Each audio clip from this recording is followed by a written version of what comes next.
Muito bem, pessoal. Estamos começando agora em 2023 uma nova fase do Padrão Ouro. Para começar essa fase, graças ao conhecimento, graças à indicação do professor Volkmer, a gente pôde conhecer o Carlos Inácio Mamana, né? Vou fazer, então, a apresentação do Mamana, engenheiro eletrônico pelo ITA em 1964, da turma de 64, doutor em engenharia elétrica pela Escola Politécnica da USP, em 1969, professor titular da Faculdade de Engenharia de Campinas, da Unicamp, professor da Escola Politécnica da USP, do Instituto de Física da USP, da FEI, tendo sido chefe do Departamento de Eletrônica. Organizou cursos de graduação, pós-graduação, orientou teses de mestrado, doutorado, pós-doutorado e, particularmente, foi um dos fundadores de uma iniciativa muito importante no Brasil, que foi o CTI, né? Centro Tecnológico para a Informática. Ele foi coordenador e criador dos laboratórios de microeletrônica na USP, na Unicamp, e depois do Centro de Componentes Semicondutores da Unicamp. Então, o Mamana tem muita nossa experiência aí com a área, né, tecnológica de informática, também tendo criado uma das áreas que a gente mais conhece, né, de iniciativa de informática no Brasil. A Mamana está trabalhando com a área de complexidade, junto com sua esposa, a professora Laide, e, então, agora eu vou passar a palavra para o Mamana para fazer a apresentação dele. Por favor. Ok, muito obrigado. Eu vou aqui passar para a tela cheia. É uma missão perigosa. Exatamente.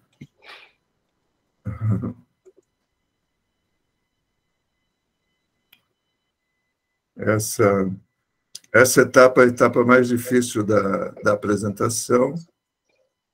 Está subindo, Mamana. Muito bem. Apareceu? Sim. Pronto. Então, quando eu posso começar, então? Pode começar.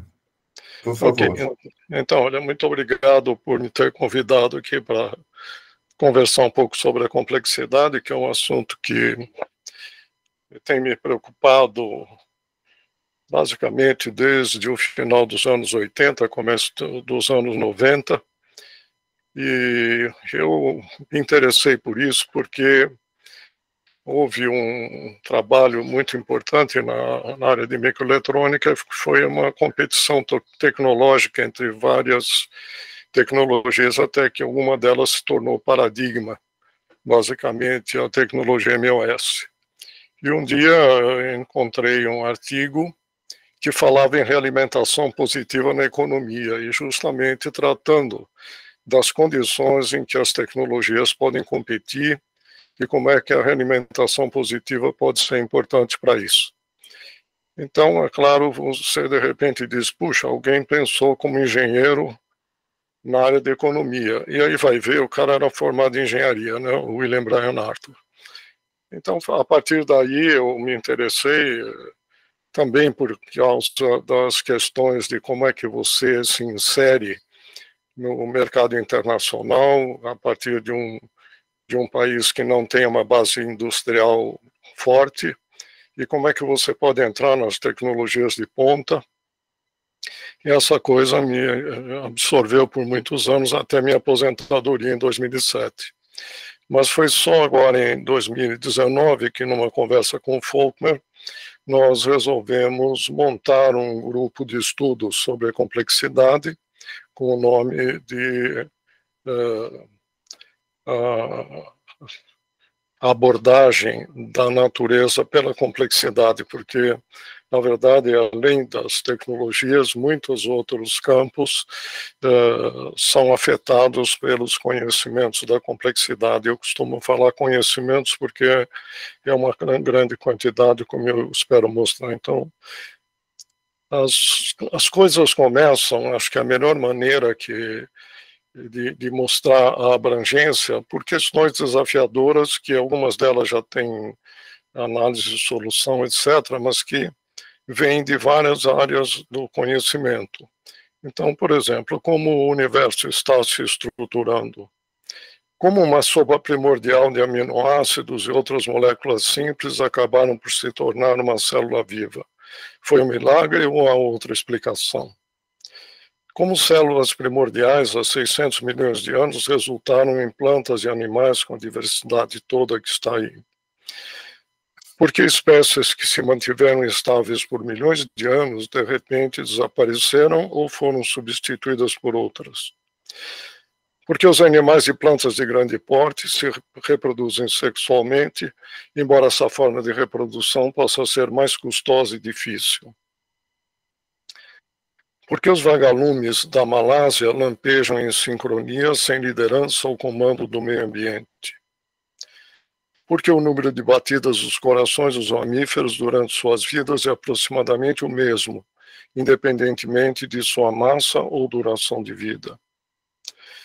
Porque a Bolsa de Valores de Nova York caiu menos do que 500 pontos em outubro de 87, depois em 2008, e agora os bancos estão quebrando por aí afora?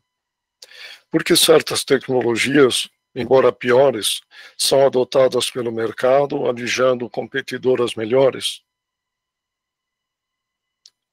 Porque ocorreu, a partir dos anos 90, uma crescente concentração das empresas industriais? Então, essas questões, na verdade, elas vêm de várias vertentes do nosso interesse pela natureza. Então, no caso das ciências da vida, vem da biologia, da ecologia, da genética, medicina, bioquímica, neurociência, etc.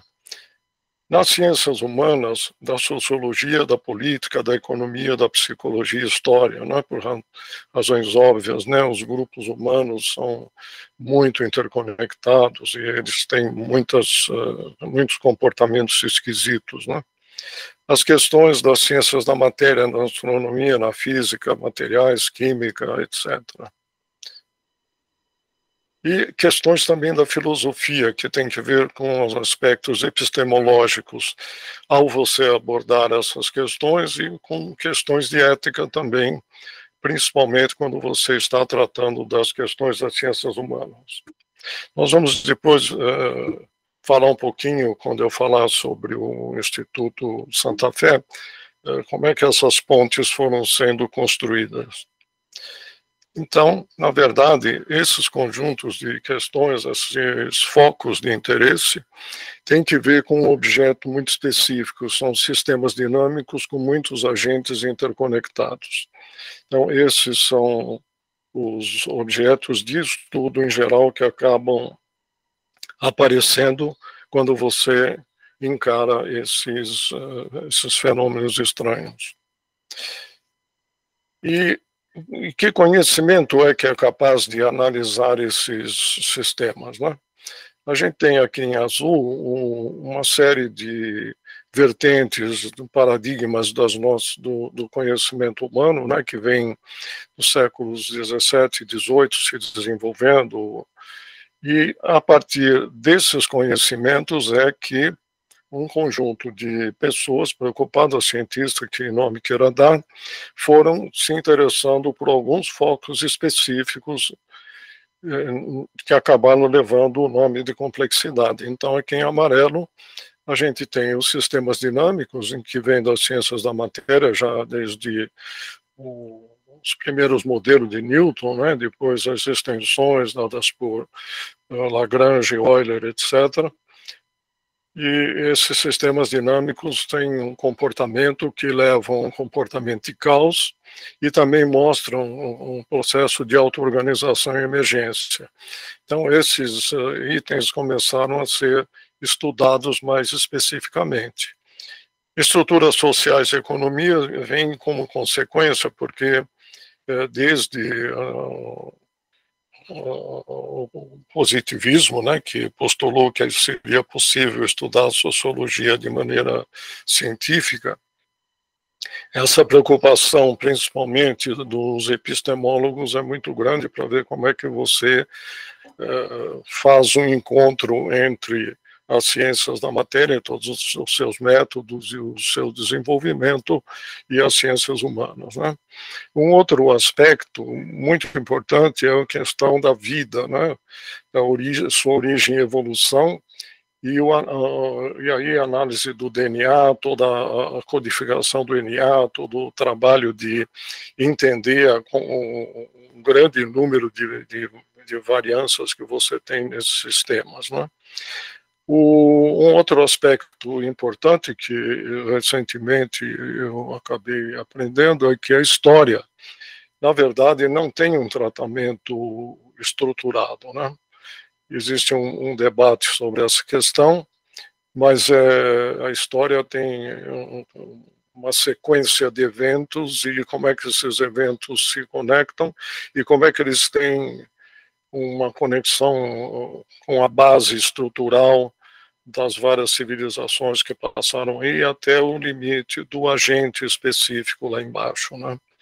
No caso da epistemologia, existem vários aspectos, não só os conceitos de método e qual é o do método científico, como é que ele tem que ser alterado dependendo do objeto que você está tratando, e também das melhores práticas, não é? Porque uma vez que você desenvolveu vários desses conceitos, você tem que ter as melhores práticas, documentação, etc., né?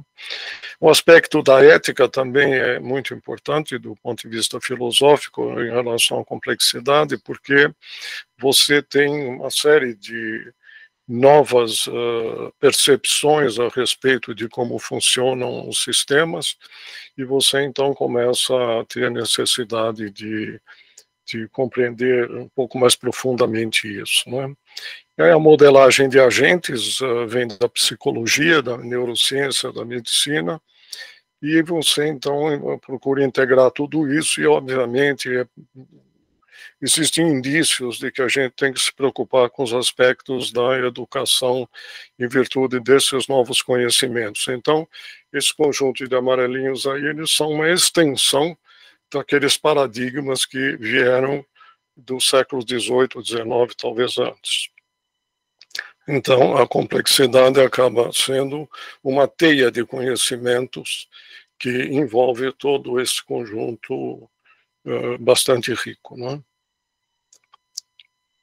Características do sistema complexo evolutivo, que foi o nome que acabou ganhando, né, depois o pessoal ver que era importante você introduzir os modelos de evolução, os modelos genéticos, e as características são o seguinte: ele é tipicamente aberto, ele troca matéria, energia e informações com o ambiente em que se encontra.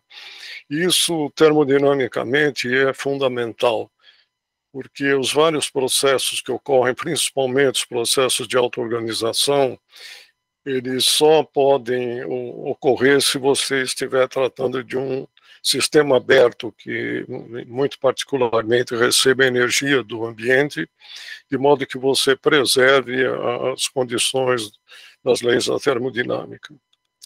O outro, ele contém um grande número de agentes que interagem entre si. Isso é fundamental, quer dizer, um sistema pequenininho, ele não tem comportamentos esquisitos, mas quando você tem um grande número de agentes que interagem entre si, você começa a ter desvios daquilo que você espera do seu funcionamento. O comportamento dos agentes que o compõem é influenciado pela memória e realimentação. Aqui é uma coisa muito importante, que é você colocar a questão da memória e a questão da realimentação, porque você tem um sistema que também se manifesta através de relações não lineares, como a gente talvez consiga entrever daquilo que vem mais para frente. Mas esse é um aspecto muito importante para ele apresentar aqueles comportamentos de oscilação, de falta de controle, etc., que, em geral, engenheiros eletrônicos e engenheiros mecânicos estão acostumados a ver, né, nos seus sistemas materiais, né? Mas aqui o enfoque claramente é diferente, e eu vou falar um pouquinho sobre a modelagem, né? Os agentes podem adaptar sua estratégia de ações de acordo com sua experiência histórica. Esse é um aspecto importante, principalmente na modelagem da competição entre empresas, entre tecnologias, porque ele trata de um sistema que é adaptativo, ele depende do seu conhecimento anterior à decisão que ele toma no futuro, né? Esses sistemas exibem fenômenos emergentes que são, em geral, surpreendentes e podem ser extremos. O que isso quer dizer com extremos? É que você pode ir para uma situação de catástrofe, não é? O caos pode ou não ser catastrófico, mas em alguns casos é uma situação de absoluta falta de controle em que o sistema se desagrega. Os fenômenos emergentes ocorrem sem a necessidade de um controlador central e não são autorregulados. Muitos dos conceitos que se tem quando a gente encara os sistemas como sistemas lineares, né, que eles podem ser autorregulados. Você tira ele um pouquinho do ponto de estabilidade e ele volta sozinho. Isso não é verdade nesses sistemas que têm realimentação, que têm memória, etc., né? E apresenta características de estar vivo. Ele desenvolve-se entre a desordem e a ordem, e, em princípio, ele está eternamente criando ordem, criando estruturas no seu processo de desenvolvimento, se ele estiver, claro, entre a desordem e a ordem. Mas se ele descambar para a desordem, ele, obviamente, não faz isso. Então, há uma mudança de abordagem reducionista para abordagem sistêmica. A abordagem reducionista, todos nós sabemos, é aquela em que você tem que, conhecidas todas as variáveis do sistema, todas as relações que existem entre elas e todos os seus valores num dado momento, é possível prever o passado e o futuro do sistema. Na abordagem sistêmica, muitas vezes chamadas de holística, embora holística acaba tendo uma conotação assim, mais de autoajuda, sei lá, mas a abordagem sistêmica considera o sistema como um todo, cujo comportamento é produzido pela interação de suas partes, mas não é o mesmo que o das partes. É daí a palavra que o pessoal usa de surpreendente, né? O sistema e suas partes sofrem mudanças a cada momento e seus novos estados podem não ser previsíveis. Então, essa previsibilidade que a gente aprendeu na escola, dizendo, olha, se você souber as equações que representam esse sistema, você pode saber tudo sobre ele. Quando o sistema é muito interconectado, quando o sistema tem essas propriedades que foram relatadas na página anterior, a gente não tem essa garantia. Uma das coisas que, então, preocupam, não é? É saber como é que os sistemas complexos se organizam, né? Então, essencialmente, tem dois modelos, não quer dizer que sejam os únicos, mas um é das redes de agentes e os fractais, né? Que mais ou menos se superpõem. As redes são conjuntos de elementos interconectados, todo mundo fala em redes, todo mundo sabe que é redes, mas existem alguns tipos de redes que foram estudados e modelados, né? Então, as redes aleatórias e de pequeno mundo, aqui no desenho do Duncan Watts e dos Strogatz, que são pessoas que analisaram isso, e na próxima a gente fala sobre as redes livres de escala, que se formam por adesão preferencial. O que é isso? Quer dizer que se eu tenho aqui um nó da rede que tem muitas muitas conexões, é mais provável que novos nós vão aderir a esse nó, né?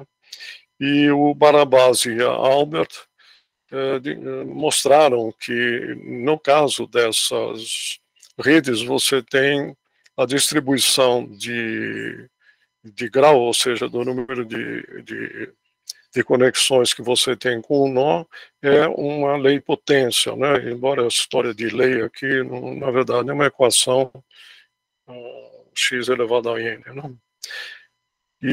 Mas isso é importante notar por o seguinte, porque muitos dos comportamentos, por exemplo, estatísticos de propriedades das cidades, têm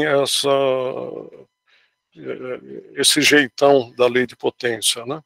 Então, há todo um esforço de modelagem, tanto para você poder gerar redes que representem a realidade, como para você poder estudá-las e poder correlacionar esses aspectos, né?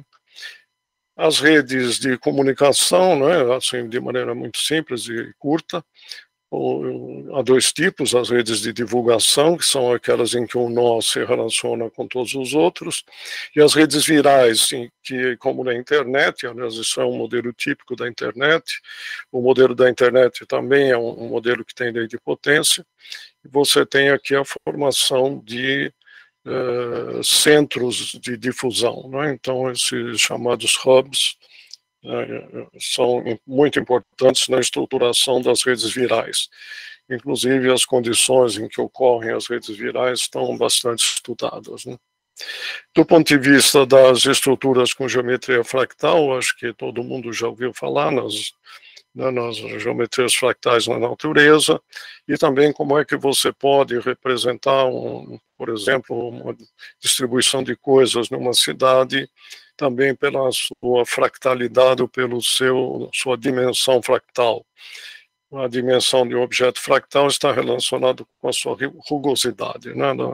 Com a sua não uniformidade, por exemplo, superficial ou volumétrica, o que for. Outro aspecto muito importante são as relações entre o sistema e o ambiente, né? Quando você está analisando um sistema, você quer saber como ele se comporta no ambiente. Por exemplo, uma empresa está entrando numa competição, e nessa competição ele tem um ambiente, e esse ambiente está variando. Como é que você analisa? O método mais conhecido de como você trabalha a definição de estratégias nesses ambientes são chamados panoramas de adaptação.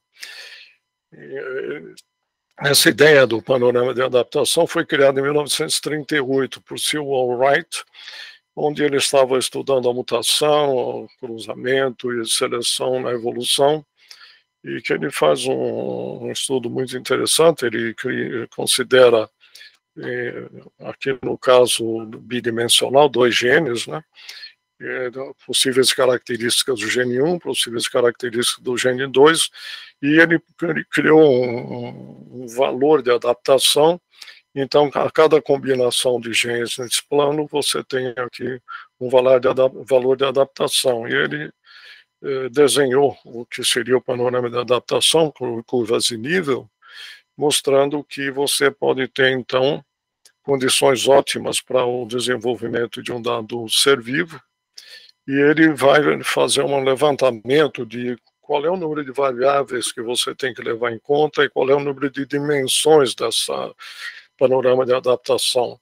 No caso do genoma, ele faz a conta em 1938 de 9.000 dimensões, né? E cada dimensão dessas com uma variação grande genética, com uma certa probabilidade de ocorrência, etc. Então, mas ele coloca essa ideia, e essa ideia, claro, se você usar sistemas de cálculo numérico, você vai poder desenhar, no caso bidimensional, uma coisa assim, e o que o ser faz é procurar um caminho, uma estratégia que o leve até os picos de adaptação. E isso aqui você pode pegar um sistema muito complicado, né? Então ele se adapta ao ambiente usando estratégia de buscas de picos de adaptação. E esses são justamente realizados usando algoritmos genéticos. O algoritmo genético não é nada mágico, ele exige uma modelagem muito clara. Você pode usar os algoritmos genéticos para, por exemplo, descobrir a melhor estratégia para ocupação de mercado, etc. Mas aí você tem que ver como é que você monta o gene e assim por diante. Obviamente não há espaço aqui para a gente discutir isso. O comportamento dos sistemas dinâmicos evolutivos. Então, quais são as coisas que interessam muito para a gente nos sistemas dinâmicos? Acho que todo mundo sabe disso. São a sua estabilidade, a sua controlabilidade, a sua resiliência. A resiliência entendida aqui como capacidade de sobreviver a várias mudanças que tendem a descontrolá-lo, né? Então, você tem uma série de recursos para modelagem e análise, que são os sistemas dinâmicos, equações diferenciais de diferença, cálculo numérico, análise de espaços de fases, causas e fractais, panoramas de adaptação, estatística não linear, modelagem baseada em agentes. Isso aqui é um elenco de coisas que têm sido usadas, né? Agora, claro, cada problema, um desses problemas macro, exigem um tratamento diferente. Esse é um outro aspecto, não existe nenhuma panaceia aqui, né? Então, exemplos, né, de análise no plano de fases, os atratores, o pessoal fala muito em atratores, né, atratores do pêndulo simples com perdas. Então, esse ponto aqui é um atrator, né? Se você tira o pêndulo de um ponto qualquer aqui, ele vai acabar caindo nesse ponto. Você tem aqui, no caso do mapa logístico, que tem que ver com a evolução das populações, né, o crescimento das populações. E você tem uma coisa importante aqui, que são diagramas de bifurcação. Então, dependendo, por exemplo, da relação da natalidade e da mortalidade, que seria este eixo, em relação ao que acontece com a população, você pode ter momentos em que as populações, ao longo do tempo, podem ter dois valores e não apenas um valor. Então, uma oscilação, e depois 4 valores, 8 valores, etc., e vai até o caos. Um exemplo de atrator muito conhecido é o tal da borboleta, né? Ele é construído a partir das equações diferenciais para o movimento das partículas na atmosfera. Isso foi feito por Lorentz, Fetter e Hamilton, e ele mostra aqui uma dependência sensível das condições iniciais. E a gente tem que lembrar também que é uma dependência sensível de perturbações, mesmo depois das condições iniciais, né? Então, essas curvas aqui são trajetórias no espaço de fases, para esse específico exemplo aqui, e dependendo das condições, dependendo das perturbações, o sistema pode pular de uma trajetória para outra trajetória, podendo, obviamente, fazer um furacão, não fazer um furacão, etc. Bom, as principais vertentes de conhecimento no estudo dos sistemas complexos, aqui tem dois aspectos. Um aspecto é o conjunto de estratégias, métodos e ferramentas de cada uma dessas vertentes, e também a sua representação ou codificação. Uma coisa que foi enfatizada lá pelo pessoal do MIT, o Papert e o Vilensky, é que, na verdade, ao longo do desenvolvimento do conhecimento, você tem mudanças na representação. Ele dá um exemplo gritante, dizendo, olha, faz uma multiplicação com números romanos e uma multiplicação com números arábicos. E aí você vai entender por que depois que a gente começou a usar os números arábicos, a coisa ficou muito mais fácil, muito mais rápida, né?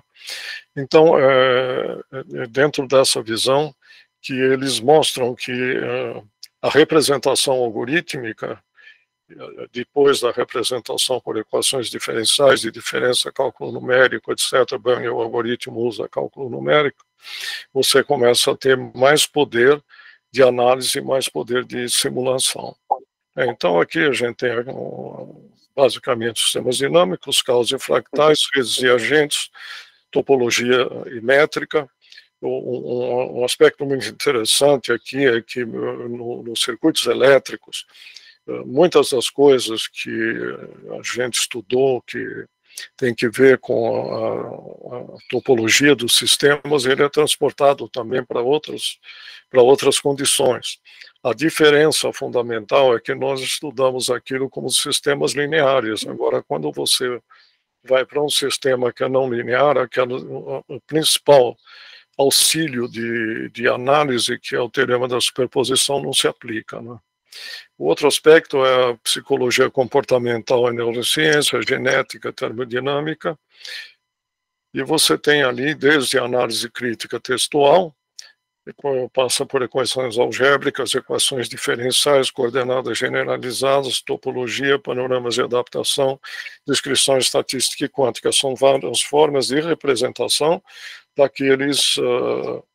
daquelas relações que a gente estuda, então, através dos nossos, vou chamar de teorias, né? Então, essas são as chamadas vertentes clássicas. A modelagem computacional amplia as vertentes clássicas e ela permite a descrição algorítmica, então processos são descritos, relações, de mecanismos de relações são descritos, né? E você tem ali uma paleta também de formas de você tratar isso, mais ou menos já estabilizado, são os algoritmos genéticos, algoritmos de adaptação, redes neurais, algoritmos de inteligência artificial, algoritmos heurísticos, não é? Estatística não linear, linguagem multidisciplinar. Para esses sistemas, a estatística não linear precisou, em muitos casos, ser desenvolvida nos últimos anos, nos anos 90, mais ou menos, por aí. Então, esses são aspectos muito importantes quando a gente está tratando desses objetos tão interessantes. Então, o primeiro exemplo que eu quero trazer aqui é das células de Bénard, né? O Bénard fez a sua tese em 1901. Vocês vejam que muitas dessas coisas se perdem lá atrás, né? Ele estuda uma camada de fluido e que tem convecção, né? Tem uma convecção térmica e ele apresenta auto-organização. Então, o experimento do lado esquerdo, as notações do lado direito. Então, o experimento é feito com provavelmente uma placa de Petri, ele está muito bom para isso. Você coloca uma camadinha de fluido que seja rasa. Você tem aqui duas temperaturas, T2 aqui e T1 lá em cima. E eu vou, então, inicialmente deixar o ΔT igual a zero e esse fluido está em equilíbrio térmico. Numa discussão interessante do Prigogine, né, ele mostra o seguinte, que se você tiver um observador aqui dentro, ele não vai poder ver a passagem do tempo e nem vai saber onde ele está, porque tudo é homogêneo, para qualquer lado que ele se vire é sempre igual. Mas aí você vai aumentando o T2 devagar, né? E você começa um processo de convecção. Quando você chega num ΔT crítico, aparecem células de fluido se deslocando por convecção, formando uma estrutura organizada e também com movimentos, vou chamar cíclicos, né? Que são, dependendo do começo da auto-organização, ele pode estar o ciclo no sentido horário ou no sentido anti-horário, sendo impossível determinar qual vai ser o movimento que vai ter esse fluido nessas condições. Isso implica numa mudança de fase. A mudança de fase que a gente está bastante acostumado na engenharia, mas aqui ele é olhado de um ponto de vista bastante mais profundo. A mudança de fase ocorre em praticamente todos os sistemas complexos em alguma situação. E aqui, esse exemplo eu peguei do Prigogine, é muito interessante, que ele chama a atenção, é que as interações que ocorrem entre as moléculas que estão em convecção, eles estão na ordem de grandeza de 0 micron, 100 nanômetros, né? O tamanho de um vírus da Covid é 0,2 micron. Para mim, depois... Alô? Algo errado? Eu vou continuar. Então, aqui você tem 100 milhões de vezes maior esse efeito do sistema em relação ao efeito individual das moléculas na convecção, né? Isso é um aspecto também muito importante nesses sistemas. O segundo exemplo é da economia como um sistema complexo. Em 1984, foi criado o Instituto Santa Fé, na cidade de Santa Fé, no Novo México, como um instituto sem departamentos. E ele tinha como objetivo o desenvolvimento de um conhecimento multidisciplinar. Quem formou esse instituto, que aliás ele começou sua gestão logo depois da guerra, né? Foi um pessoal do Projeto Manhattan, que estava muito preocupado com a separação entre as ciências da matéria e as ciências humanas, e achando que devia haver um esforço. Vamos dizer, o cara que mais se preocupou com isso foi um desses cientistas chamado George Cowan, e ele começou essa proposta nos anos 50. E a coisa amadureceu para só conseguir se montar um instituto em 84. A saga disso é contada em vários... Tem livros, tem o próprio site do... Mas é muito interessante isso, porque em setembro de 87, Kenneth Arrow, que foi o Prêmio Nobel de Economia em 72, ele convida 10 economistas teóricos e o Philip Anderson, que é um Nobel de Física de 77, 10 cientistas na área de Física, Biologia e Computação para discutir alguma coisa, que era um workshop para explorar as possibilidades de que ideias que fermentavam com a etiqueta de complexidade pudessem estimular novas formas de pensar a economia. E nesse workshop foi uma confusão danada, porque os assuntos foram análise de equilíbrio de sistemas, teoria de jogos não cooperativos, redes booleanas, algoritmos genéticos, etc. E aí como é que essa coisa se encaixava? Mas eles conseguiram montar um programa chamado Programa Econômico do Instituto, visando a compreensão dos fenômenos econômicos sob a ótica da complexidade. O que eu acho que foi uma coisa muito interessante e inspiradora é o fato de que eles disseram o seguinte: nós não vamos estudar só a teoria, nós vamos estudar também as ferramentas para modelagem e análise empírica. Então, se a gente descobrir coisas importantes nisso aqui, nós vamos ter também as ferramentas para poder tratar delas.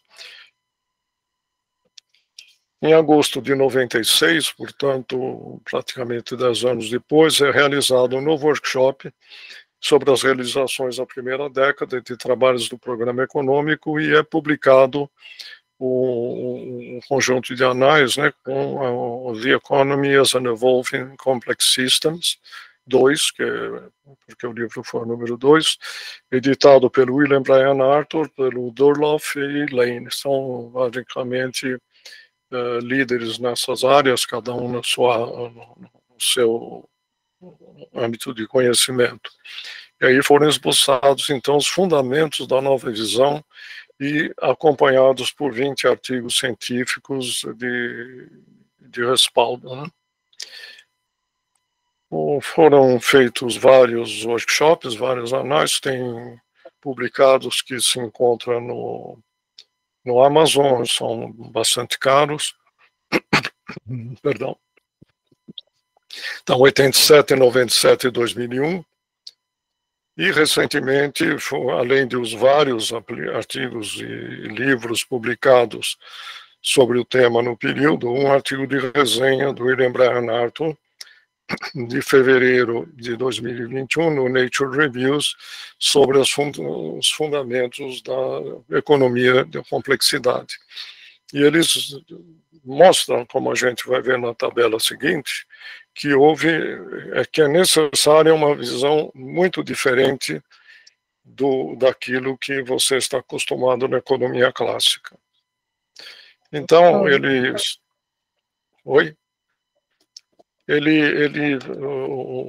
William Bryan Arthur, ele faz uma tabela com características, o que era na economia, ou é na economia neoclássica e na economia complexa, e procura mostrar as diferenças, né?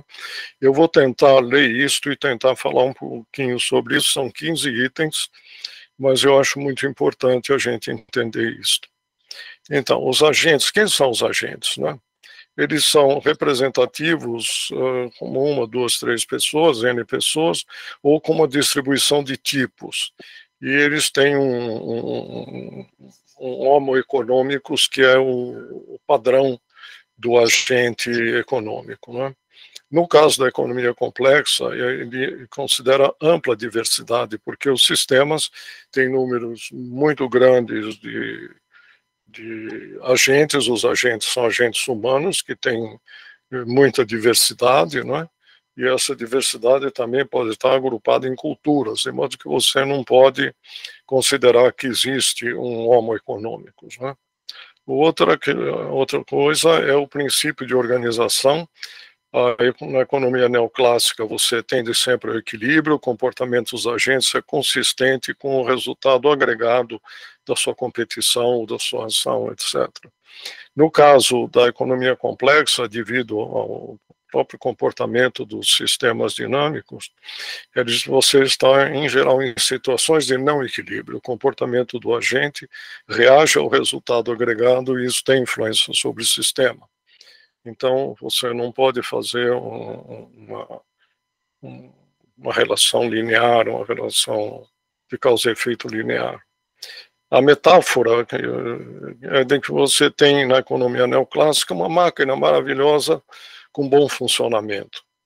E no caso da economia complexa, devido a você introduzir todas essas variações, ela é uma ecologia de previsões, ações, estratégias, adaptação, e que se expressa assim naquilo que a gente viu no panorama da adaptação. Quer dizer, você tem várias opções, e a sua máquina não é uma máquina, não é um relógio, não é?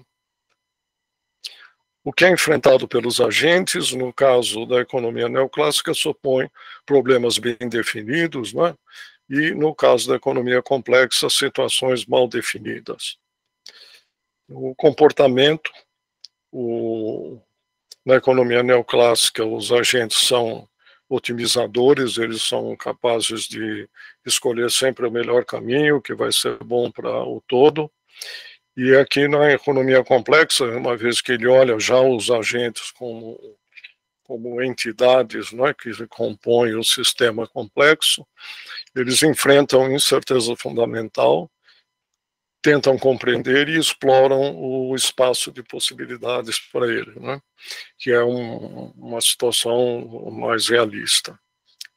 Mudança estrutural. Se houver mudança estrutural, no caso da economia neoclássica, o equilíbrio entre as coisas vão mudar. No caso da economia complexa, ela aceita que novidades que ocorrem ali causam reestruturação endógena, e você não tem necessariamente um novo ponto de equilíbrio. Do ponto de vista da racionalidade, ela é perfeita e sem limitações na economia neoclássica. E, no caso da economia complexa, a racionalidade usualmente é não definida e a capacidade de prever, de enxergar o que está acontecendo à volta do agente é limitada. Então, nas várias simulações que são feitas com esses agentes, você limita o raio de percepção para poder estudá-los, né? Do ponto de vista das realimentações, o Brian Arthur dedica um espaço bastante importante, inclusive nesse artigo, para discutir a questão dos ganhos decrescentes e de ganhos crescentes. Havia sempre, durante muito tempo, uma polêmica entre os economistas sobre o que acontece quando você tem ganhos crescentes para um agente que adota alguma solução e ele ganha alguma coisa com isso, ou ele só usa sem ter uma vantagem, né? Então, a análise do Brian Arthur é bastante profunda nisso. Ele tem 2 livros sobre o assunto, que vem das publicações dele. O aspecto de tempo, o equilíbrio é independente do tempo e, no caso, claro, de um sistema que está evoluindo e que está interconectado, que está mudando continuamente, a história, a trajetória escolhida são importantes, como a gente viu ali no caso do efeito borboleta, né? De um sistema que está na sua representação do estado de fases, do espaço de fases, perdão, você vai ter, então, condições, trajetórias que são mais estáveis, trajetórias que são menos estáveis. E a maior parte das vezes, como no caso das equações de Lorentz, você vai ter uma dependência muito forte das condições iniciais e muito forte também das perturbações nas condições de desenvolvimento do sistema. O tema dominante, no caso da economia neoclássica, é a alocação de recursos, e na economia complexa é a formação de estruturas e como elas se organizam e como é que isso influi sobre o comportamento do sistema. O sistema na economia neoclássica é fechado, ele basicamente tem uma lei, uma regra, uma série de normas, e aqui no caso da economia complexa você é obrigado a trabalhar com o sistema como um sistema aberto, porque é a única maneira que você tem de satisfazer segundo a lei da termodinâmica, né? Os métodos usados são basicamente quantidades, incentivos, balanços, são valores agregados, valores do sistema como um todo, né? No caso da economia complexa, matemática e computação, algoritmos e acionamento por eventos, simulações, etc. Então, você tem um enriquecimento muito grande nos métodos de análise dos sistemas dessa natureza. Fenômenos temporários excluídos pelo equilíbrio, quer dizer, você, a rigor, diz o seguinte: se houver um fenômeno esquisito aí pela frente, o sistema vai se estabilizar. Por isso é dogma, né? E você, quando considera os sistemas dinâmicos e todas essas relações de realimentação e não linearidades, você tem a probabilidade de ter um comportamento emergente que está totalmente fora de controle, porque você não tem os meios de agir sobre todos os agentes do sistema, né? Do ponto de vista da interação homogênea entre os agentes, e no caso da economia complexa, distribuída através de redes, cada tipo de rede de acordo com um certo conjunto de restrições que você coloca para o sistema se organizar, né? Aliás, a questão das restrições é sempre muito discutida, principalmente do ponto de vista do termodinâmico, quando você coloca restrições num sistema para que você possa retirar trabalho dele, né? Isso é um exemplinho simples, né? E a evolução da economia, no caso da economia neoclássica, ela é entendida como estática, ela tem estase, ela não evolui. Na economia complexa, ela é autocriada em perpétua novidade. Então, essas são as conclusões que foram tiradas e, obviamente, não estão sendo utilizadas normalmente. Não é? Você continua na área da economia com, basicamente, a modelagem neoclássica, mas esse é um típico momento de mudança de paradigma, né? Um paradigma científico, né? Ele muda quando os seus fundamentos começam a ser impossíveis de aplicar em situações específicas, né? Como, por exemplo, a teoria heliocêntrica e a teoria geocêntrica, né? Quer dizer, você modela, vai aplicar, a geocêntrica não se aplica mais, você é obrigado a pensar na heliocêntrica. Descrição de um sistema para modelagem e comportamento, porque aí começa a ficar uma coisa muito importante, você saber como é que você faz para descrever esse sistema, né?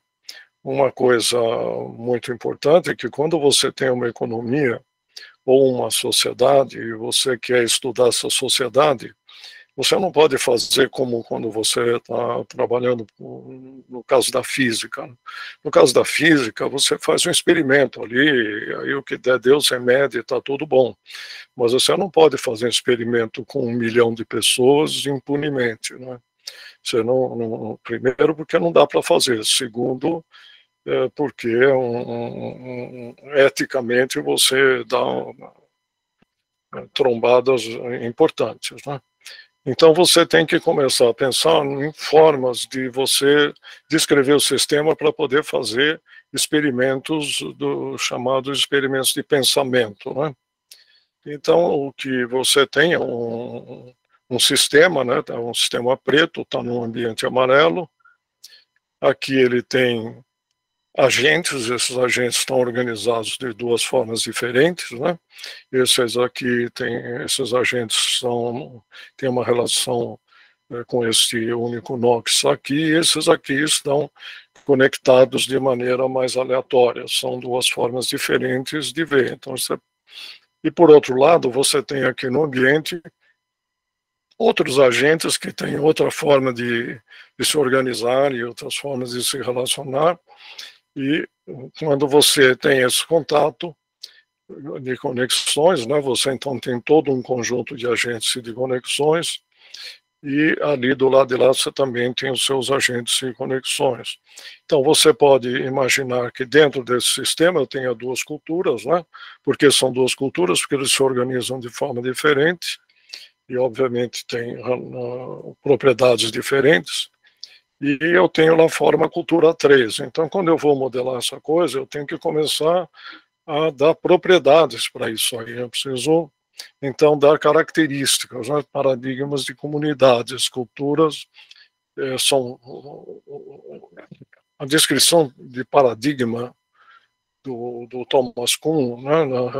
Na estrutura das revoluções científicas, ela é estendida para culturas mais amplas, porque as culturas das comunidades científicas são limitadas, né? Mas o que ele fala num paradigma é da cultura daquela sociedade, daquela comunidade científica. Então, ela vai se manter com um certo conteúdo até que alguma das coisas em que essa comunidade científica acredita é falsificada, e aí então você tem a mudança de paradigma, né? Então, da mecânica clássica para a mecânica quântica, por exemplo. Então, você tem uma coisa importante, a sua estrutura, número de agentes, conectividade, tipos de agentes, metabolismo de energia, matéria e informação, seus mecanismos, formação de estrutura, comunicação, armazenamento e trocas de energia, matéria e informação, processos de sobrevivência e resiliência, cognitivos e de memorização, tratamento e valores com a ética e dinâmica de funcionamento, dinâmica ordem-caos, né? Então tem todo um conjunto de características que o pessoal foi descobrindo nesses sistemas, né? Eu uso aqui um pouco a palavra culturas, porque isso aqui é um complexo de características, né? Que equivale ao conjunto de propriedades de uma cultura. Então, você tem, para modelar isso, você tem que criar um modelo do ambiente, você tem que ter um modelo de trocas com o ambiente, um modelo global do sistema geral estatístico, os modelos dos agentes, né? E aqui você tem muitos agentes, você pode precisar modelar diferentes agentes, modelos das conexões, modelos dos mecanismos, modelos dos processos, modelo estrutural. E isso eu falo aqui em modelo porque acho que todo mundo aqui está acostumado, né? Nós estamos falando entre engenheiros e a gente sabe o que é um modelo, tal, mas tem uma boa discussão filosófica do ponto de vista epistemológico na definição de modelos, né? O Mário Bunge, que é um físico argentino que virou filósofo no Canadá, escreveu uma dúzia de livros, ele tem uma boa reflexão sobre a questão dos modelos. Então, modelos baseados em agentes é quando a gente quer resolver aquele sistema que eu apresentei agora há pouco, né, o sistema preto em cima do ambiente amarelo. Você usa o modelo baseado em agente, são utilizados em simulações de computador usadas para estudar as interações entre pessoas, coisas, lugares e tempo. Usam modelos estocásticos construídos de baixo para cima, o que significa que agentes individuais, como pessoas, etc., você atribui características que representam suas interações, né? Essa é uma definição que foi feita pelo Axelrod e Leichters-Fastion, que são proeminentes nessa área. Um agente é uma entidade de software dentro de um mundo construído computacionalmente, capaz de agir com base em seu próprio estado, seus dados internos, atributos e métodos, e eles podem representar indivíduos, agrupamentos sociais, instituições, entidades biológicas ou entidades físicas, né? Então, a abrangência é muito grande. Essa é uma coisa muito importante que a gente tem que ver como é que esse conhecimento está evoluindo, ele não está acabado, né? Ele está evoluindo para uma abrangência cada vez maior de problemas, assim como as coordenadas generalizadas, né, num dado momento, permitiram pegar a mecânica de Newton e levar até uma aplicação bastante mais ampla em vários campos da ciência, né? Que inclusive permitiu o uso de a gente usar os circuitos analógicos, né, as analogias de circuitos, né, mecânica elétrica, etc., etc. O modelador como experimentador de placa de cultura, isso aqui é uma coisa muito importante. Ele diz como é que o estudioso desses sistemas se deve comportar, né? O papel do modelador do mundo construído computacionalmente é limitado à configuração dos estados iniciais dos agentes e à observação não perturbatória, à análise e ao relato dos resultados que ele encontrou nesse mundo. Então, é o que a gente entende pela placa de cultura. A placa de cultura é aquela placa que a gente usa para fazer o desenvolvimento de uma cultura de bactérias, por exemplo, né? Uma população de bactérias. E isso é feito sem introdução de nenhuma alteração, senão você prejudicou a sua experiência. Isso aqui é a mesma coisa quando você está fazendo a simulação. Então, a simulação deixou de ser uma coisa simplesmente para você verificar um resultado, mas para você estudar o processo, né? Então, vários conceitos do conhecimento científico são aplicados, então, à modelagem, né? O conceito de indução, que corresponde à descoberta de configurações em dados empíricos, você pode definir de outra forma, mas essa é uma que a gente tem usado. A dedução, que corresponde à especificação de um conjunto de axiomas, e a prova de consequências, que se possam derivar desse conjunto. Normalmente são os teoremas, etc. Agora, na modelagem, as coisas mudam um pouco. Como na dedução, inicia-se com a explicitação de um conjunto de suposições. Então você imagina que certas coisas são válidas, você tira conclusões a partir disso, mas, diferentemente da dedução, você não prova teoremas. A modelagem produz dados que podem ser analisados indutivamente, ou seja, que podem ser analisados para eu poder explicitar um novo conjunto de suposições. E, diferentemente da indução típica, os dados são produzidos por um conjunto de regras e não por medidas experimentais. Então, quando eu estabeleço as regras, é como eu estivesse estabelecendo as condições das medidas experimentais. O propósito da modelagem baseada em agentes, então, é auxiliar a intuição. É um meio de realizar experimentos no pensamento. E é preciso a gente tomar muito cuidado com isso. Tem muita gente que acha que simular um processo biológico, um processo social, é uma coisa que eu vou lá e eu ponho aquilo que eu quero, dá o resultado que eu quero, e aí eu digo que isso é verdade. Não é assim, né? A simulação é apenas uma ferramenta para você ir aperfeiçoando o seu modelo de representação da realidade que você está estudando. Então, a modelagem baseada em agentes tem sido usada muito, né? Vou tomar como exemplo, em 2014, uma epidemia de ebola iniciou-se no oeste da África. Com o aumento dos casos, a United States Defense Threat Reduction Agency providenciou a modelagem do progresso da epidemia. E as estimativas feitas para vírus livres levavam 1,4 milhões de pessoas infectadas, e a partir da modelagem, considerando fatores culturais e logísticos, e com ações tomadas, limitaram a 28 mil casos. Houve um esforço aqui no Brasil com a Covid-19, né, com vários institutos lá, principalmente o pessoal do Nordeste, para fazer avaliações e tal, mas as coisas pararam no meio do caminho.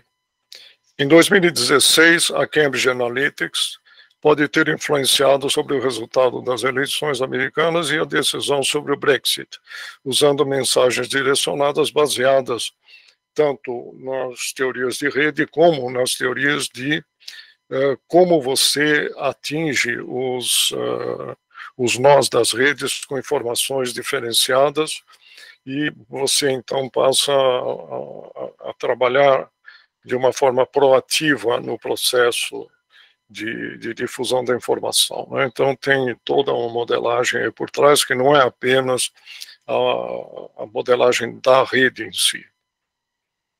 Já em 2019, essas técnicas vinham sendo usadas para construir sociedades digitais com a finalidade de realizar experimentos sociais computacionais que de outra forma seriam impossíveis, né?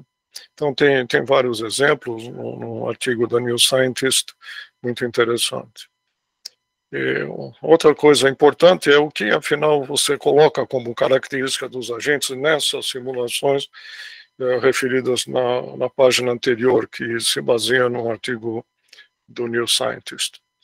Então, você tem um agente I, tem um agente I mais um e tem o meio ambiente, e você tem aqui, então, uma série de características, valores éticos, crenças religiosas, gênero, idade, parte de grupo, personalidade, empregado, desempregado, morto, vivo, casado, não casado, né? E a relação entre os agentes com aprendizado, reação, relacionamento social e qualquer outro que você queira colocar aqui. O problema desses agentes é que eles são em número muito grande, né? No caso de uma cidade, você vai poder falar em 10/7, você vai para 10/8 num país, 10/9 a humanidade, né? Então é um número muito grande. Sobre os modelos dos agentes, então, a melhoria desses modelos depende do aumento da capacidade computacional em memória e velocidade, o uso de cada vez mais agentes, a descrição mais precisa das interações, o aumento da disponibilidade de dados, progresso na compreensão do comportamento humano e o uso das técnicas como inteligência artificial e outras para melhorar e acelerar as simulações. Eu tomo sempre muito cuidado com a história da inteligência artificial, porque eu acho que tem muita conversa sobre isso e, na verdade, muitas vezes ninguém define direito, né, do que se trata. Mas uma coisa a gente pode ter certeza, tem muita gente fazendo essas simulações, né, aqui é uma fazenda de computadores, aqui o computador quântico da IBM e o computador chinês aqui. Esses computadores quânticos podem ter velocidades que vão 10 a 24 vezes maior do que a de um PC padrão, né? E agora eu faço umas observações aqui de conclusões, como um pouco de provocação para a conversa.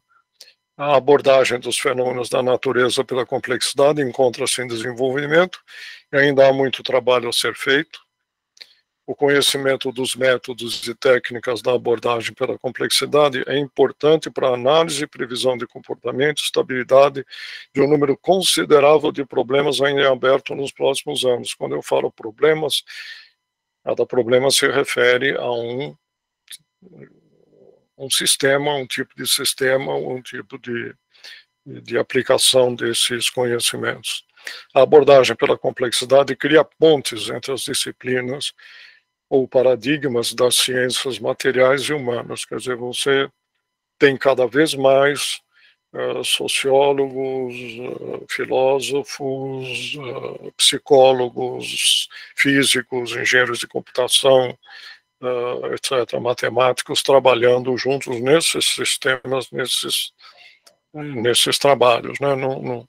Não vamos achar que é pouco o que está sendo feito, porque toda essa encrenca que está rolando pelo mundo, tem um pessoal por trás usando essas coisas para tentar entender o que está acontecendo. Então, não está parado isso, né?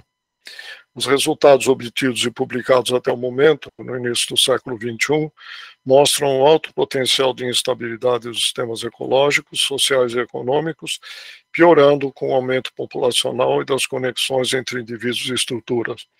Existem trabalhos sobre a estabilidade baseadas em vários modelos, etc., que mostram que você pode ter pontos de singularidade, né? Quer dizer, em que o processo, por exemplo, de concentração vai para o infinito, o processo de empobrecimento vai para o infinito, coisa desse tipo.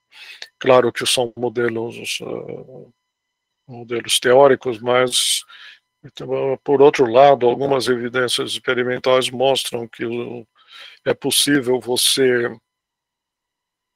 parar um desenvolvimento catastrófico e que isso tem ocorrido com uma velocidade crescente, ou seja, as correções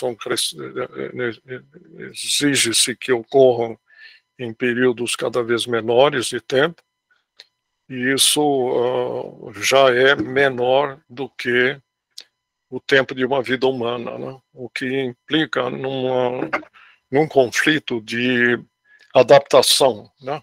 Nós estamos acostumados a nos adaptar em milênios, né? Você hoje é obrigado a se adaptar em dezenas de anos, né? Várias vertentes com representatividade social têm alertado para essa situação crítica, propondo mudanças de atitude e visão de mundo. Eu acho isso um aspecto importante. Não é apenas o Papa Francisco, mas é também o Fórum Econômico Mundial chamando a atenção para o fato de que é preciso mudar isso. Tem vários grupos de pesquisa, vários institutos específicos dedicados às questões das mudanças desse momento. Um outro aspecto que seria interessante, quem tiver interesse, há um manifesto dos economistas da complexidade, foi em 2014, e que é muito interessante ler. Ele foi publicado no Boston Review. E os conhecimentos sobre a modelagem pela complexidade estão despercebidos à luz do sol. O paradigma clássico, ele blinda a informação do que vem do paradigma novo, né? Isso porque sempre não tem nenhum cálculo nisso, é simples fato de que cada grupo de pesquisa, na verdade, está fechado dentro do seu mundo, né? Ele vai sempre no mesmo congresso, ele vai sempre no mesmo ler os livros que tem que ver com aquilo que ele trabalha e assim por diante. Então essa fertilização cruzada, ela está muito lenta. Ela está ocorrendo, mas ela é muito lenta. Perguntas que ficam, né? Os conhecimentos da abordagem pela complexidade podem ajudar a solução dos problemas e podem contribuir para a intensificação dos problemas, né? Que depende de como você vai agir sobre o sistema. Você é livre para fazer isso. O que te impede de fazer coisas ruins ou te leva a fazer coisas boas é a sua ética de olhar para o sistema e de agir sobre o sistema. Então, você pode ter tanto uma coisa como outra, né?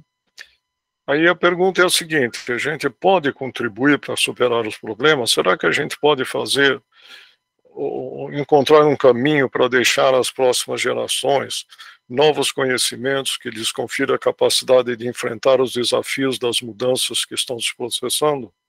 Como acelerar a transmissão dessa expressão de conhecimento, considerando o aumento da velocidade com que as mudanças do paradigma vigente estão ocorrendo?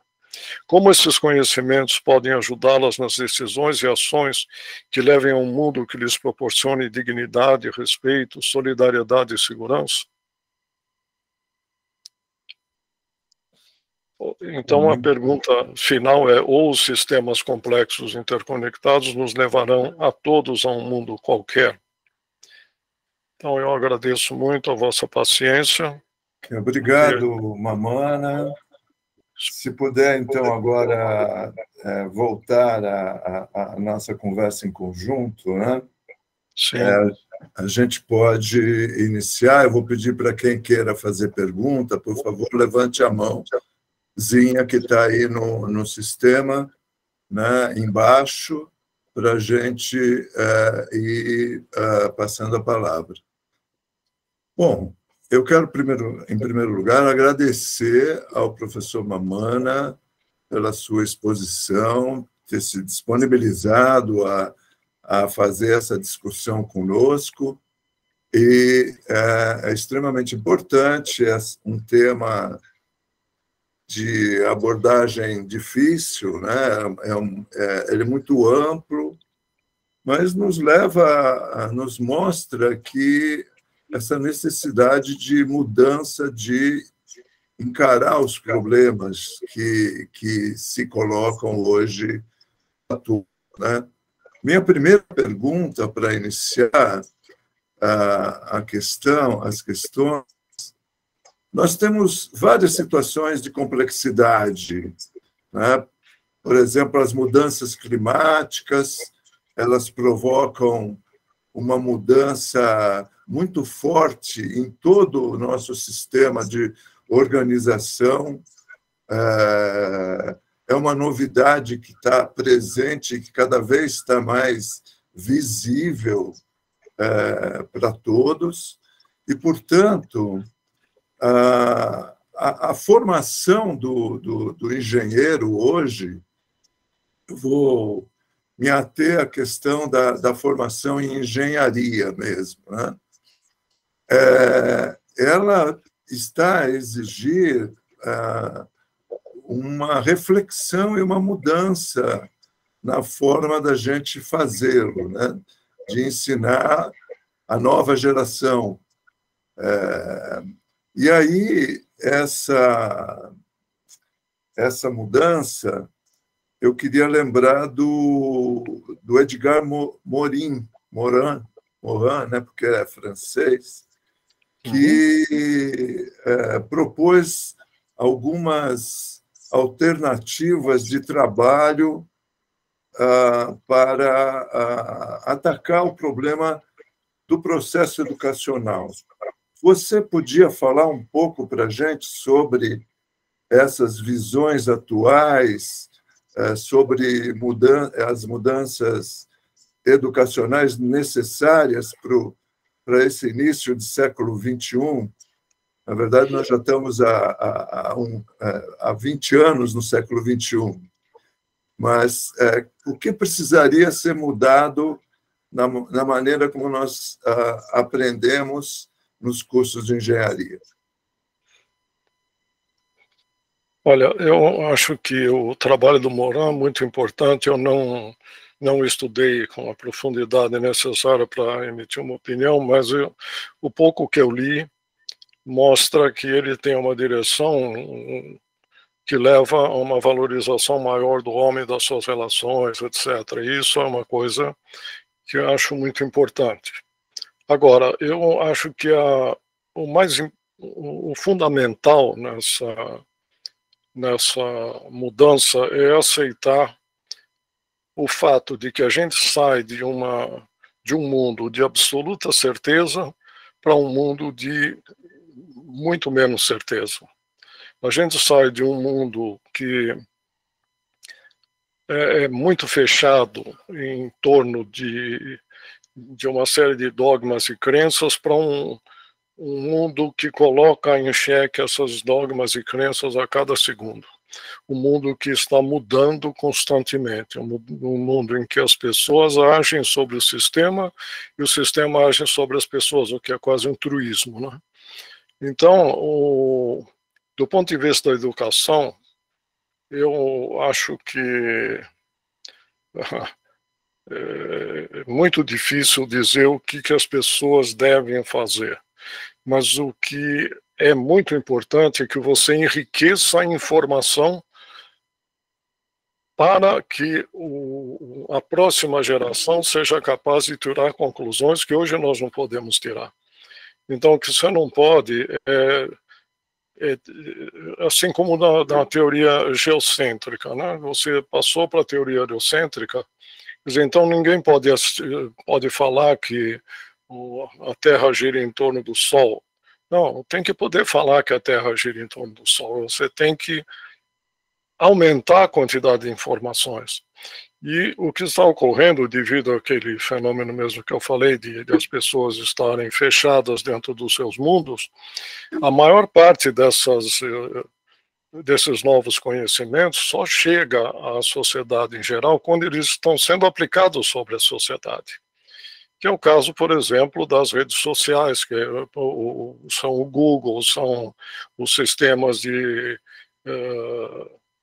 vários sistemas, mas o pessoal fala muito da inteligência artificial aplicada a uma série de coisas do dia a dia, mas também aplicada a coisas muito importantes para a nossa sobrevivência, etc.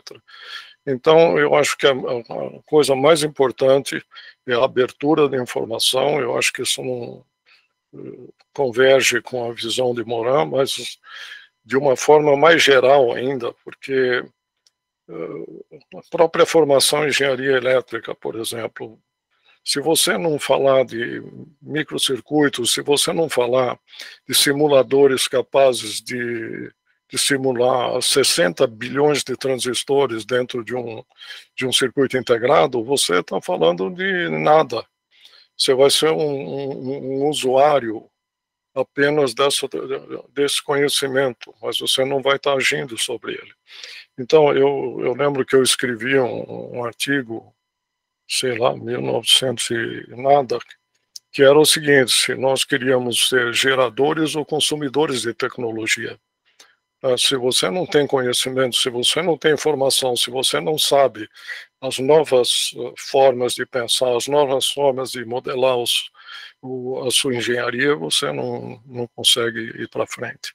Então, eu acho que tem que haver uma reflexão, sim, mas também nós não podemos esquecer o seguinte: o mundo está rodando. Né? O mundo está rodando, ele está rodando de acordo com aquilo que foi o aprendizado de centenas de anos. Você não pode chegar lá e dizer, olha, vamos mudar isso aqui. Você tem essas ideias, têm que começar a permear e elas vão ser testadas na sociedade de tal maneira que elas vão acabar sendo absorvidas ou não lá na frente. Mas nós precisamos expor à juventude a existência dessas informações. Eu não sei se eu me explico com clareza, mas é isso que eu penso. Okay, obrigado, professor Mamana. Eu vou passar para o Albert Rossacker. Ok. Mas é o seguinte, eu fiquei extremamente assustado com a complexidade da complexidade, né? Então, realmente, Mas existe um pessoal aí que está... Talvez exista um outro caminho, que é o pessoal que estuda o Big History, né? Você conhece o Big History? Perdão, não entendi. Big History, a grande história. Big History, sim, a Big History, sim, sim. Onde eles tentam olhar a história de bilhões de anos, buscando... assim, eu vejo o pensamento chinês busca mais olhar qual é a propensão das coisas, né? Tem um filósofo francês, François Julian, ou seja, qual é a propensão, né? Então, eu estou me perguntando se o que dentro dessa complexidade, se tem alguém falando de big history e talvez de grandes propensões, né? Tentando simplificar um pouquinho a coisa ao nível da compreensão humana, né? Sim. Essa questão da Big History, na verdade, eu não a conhecia até que o professor Barreiros, da Federal do Rio de Janeiro, fez uma apresentação. Ele é presidente da Associação Internacional de Big History. E o Instituto Santa Fé soltou um opúsculo, é muito barato, dá para comprar no Amazon, é alguma coisa como R$20, algo assim. E ele trata do Big History e Meta History. E são, acho que 6 ou 7 ensaios que foram apresentados a respeito das questões da análise histórica.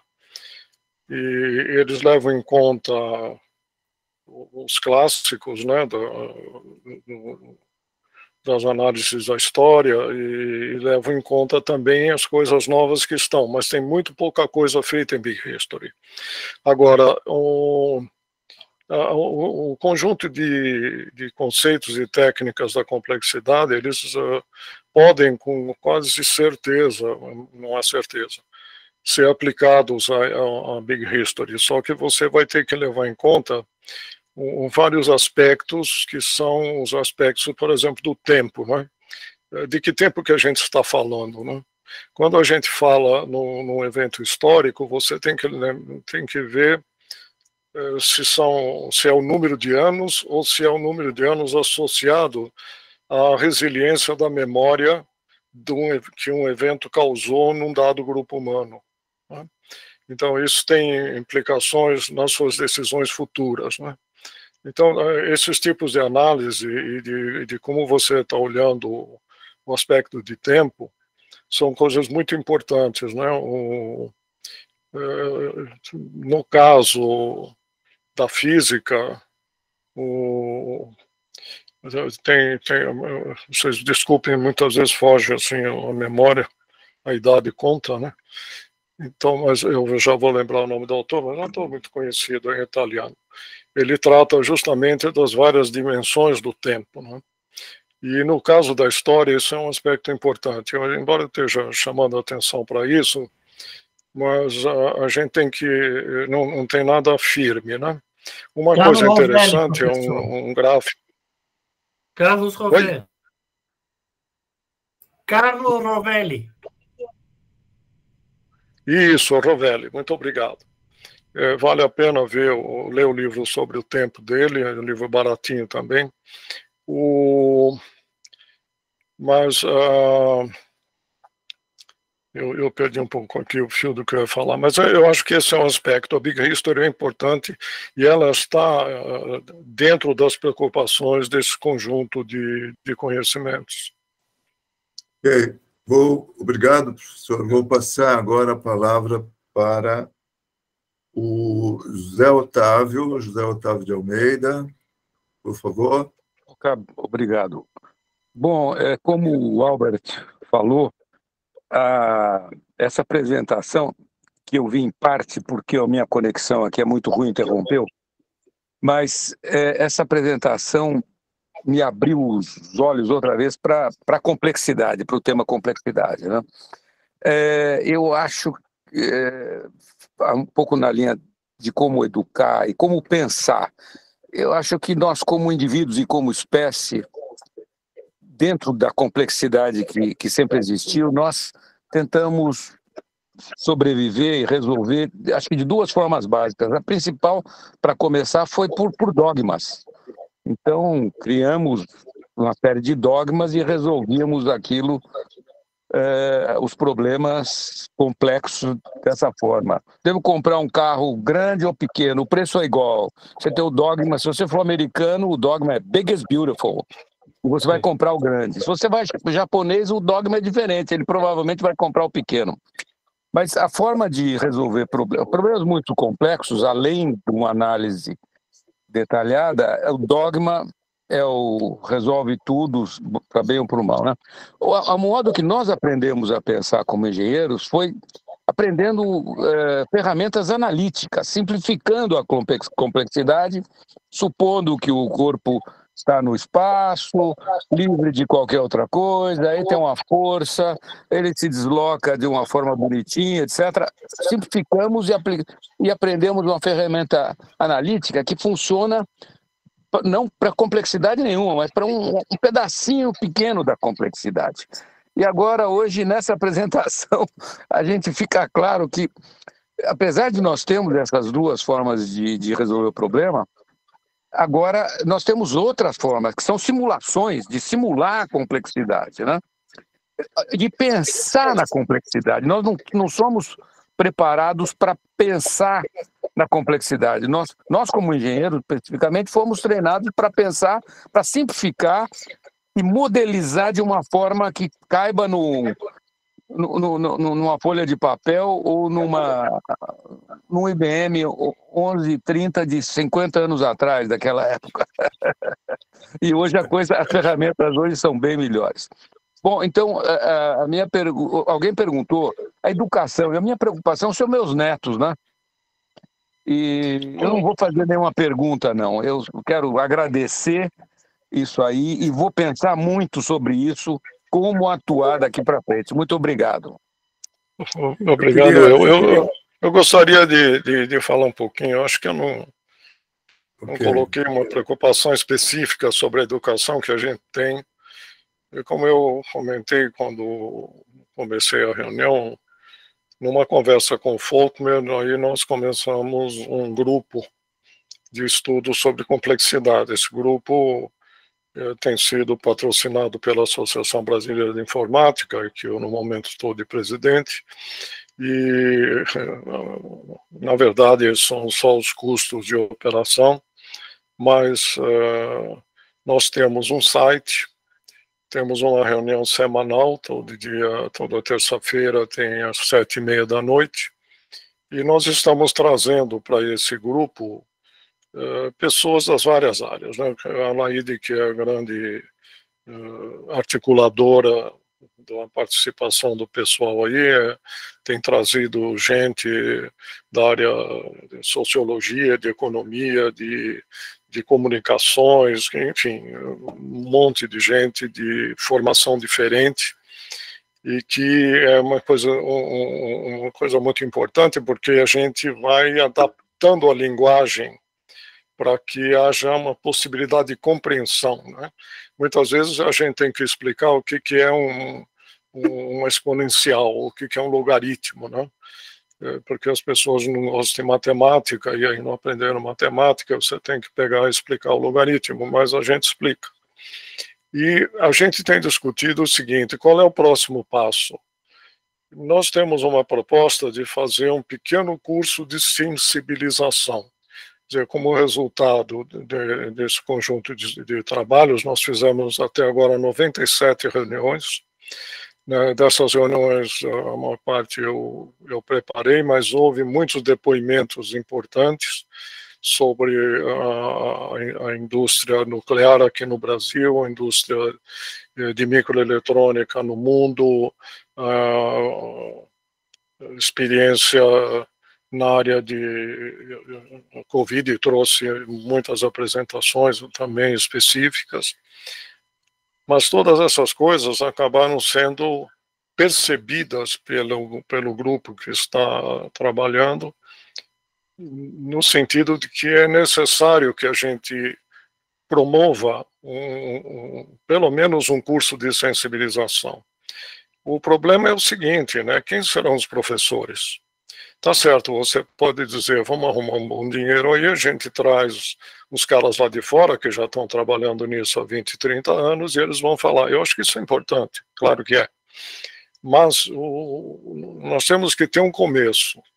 Então a ideia agora é nós propormos um pequeno projeto que pague bolsas para professores e alguns estudantes de pelo menos 3 grupos interdisciplinares, né, constituídos por o que a gente conseguir de variedade para atacar e aí colocar problemas para esses grupos.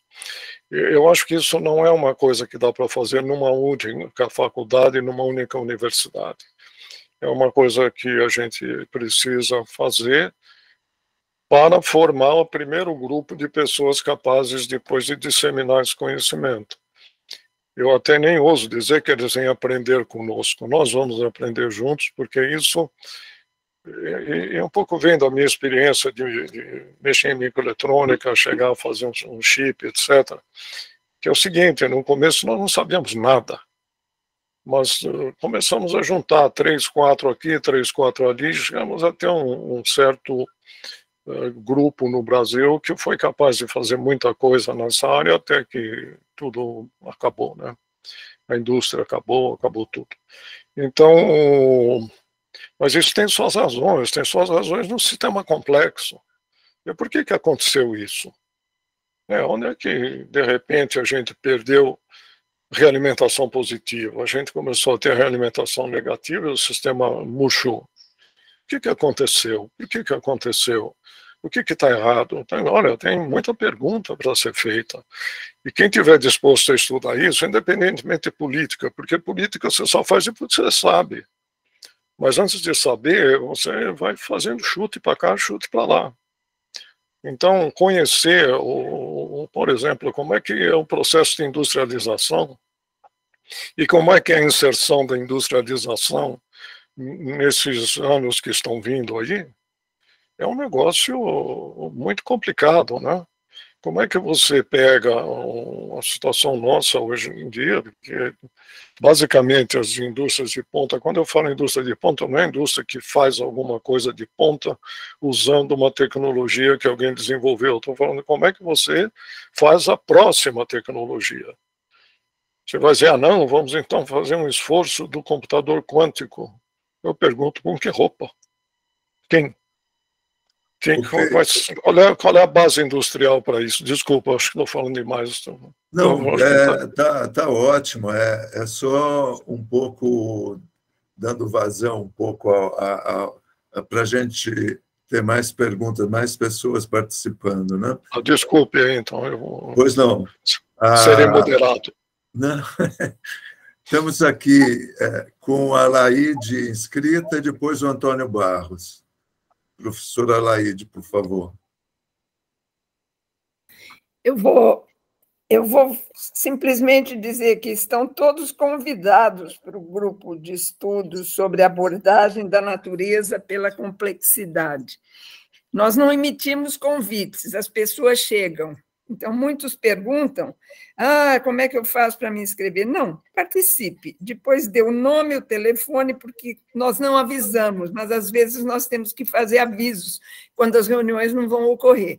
Aí nós precisamos dos contatos. Senão, todos são bem-vindos. Eu sou física de formação, né? Comecei na área nuclear, mas a minha tecnologia é display, né? Eu lidero rede internacional nessa área. Eu aprendi muito nesse grupo. Esse grupo é fantástico, eu estou entusiasmada, nós estamos na reunião número 97 e temos realmente um conjunto de perfis, desde médicos, comunicadores, jornalistas, psicólogos, os físicos, claro, os químicos, claro, os engenheiros, claro, economistas estão participando agora de forma brilhante. Então, o grupo é muito interessante, muito rico. Então, vocês estão convidados. Agora, a ideia do grupo, que é essa força que o professor Mamana tem aí de longa data, a preocupação com a educação, mas o grupo também tem gerado projetos de pesquisa em cooperação. Então, nós temos algumas coisas interessantes já acontecendo, um projeto nas cidades brasileiras, algumas simulações importantes que o Vitor tem liderado. O Vitor é o nosso caçula, que foi diretor do CTI aí por um tempo e agora está no CEMADEM, aí em São José dos Campos. Ele gosta muito dessa área, então ele fez alguns projetos junto com algumas pessoas interessantes, simulando alguns problemas interessantes.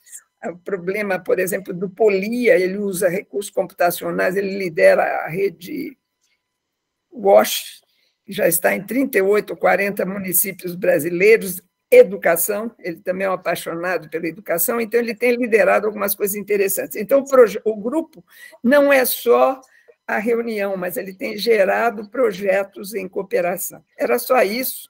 Sintam-se convidados e, claro, se quiserem entrar em contato comigo, alaide.mamana, mamana com 2 M's, UOL. Eu estou no uol.com.br, além de outros, mas por aí vocês me acham. Ok, obrigado. Vou passar, então, agora a palavra para o Antônio Barros.